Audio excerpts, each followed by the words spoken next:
আজকে আবারও চলে আসলাম একটি খাবারের ভিডিও নিয়ে। আর এই খাবারের ভিডিওটা ছিল মামা বাড়িতে দুপুরে খাবারের ভিডিও। তো মামা বাড়িতে দুপুরে খাবার ভিডিও কি কি দিয়ে খেলাম সেটাই আজকে আপনাদের সাথে শেয়ার করব। তো প্রথমেই ছিল পোলাও, আর সাথে ছিল বেগুনি, আর সাথে ছিল সালাদ, আর লেবু আর কাঁচামরিচ। আর পোলাওর সাথে তো এগুলা মাস্ট লাগবে। এরপর ছিল ডিমের ভুনা।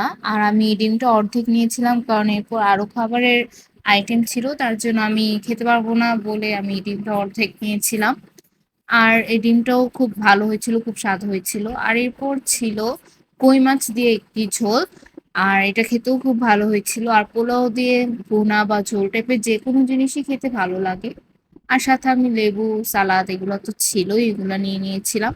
এগুলো ছাড়া কিন্তু পোলাও খেতে একদমই ভালো লাগে না, আর লেবু নিলে টেস্টটা আরো দ্বিগুণ বেড়ে যায়। আর এরপর ছিল আলু দিয়ে মুরগির মাংসের ঝোল। আর পোলাও মানে মাংস তো থাকবেই। আর মাংসটাও খেতে ভালো হয়েছিল, ঝোলটা খুবই ভালো হয়েছিল খেতে। আর এটাই ছিল আজকে আমার দুপুরে খাবারের ভিডিও, মামা বাড়ি দুপুরে খাবারের ভিডিও। তো ভিডিওটা ভালো লাগলে অবশ্যই লাইক করবেন, আর আমার চ্যানেলটাকে অবশ্যই সাবস্ক্রাইব করবেন। তো সবাই ভালো থাকবেন, ধন্যবাদ।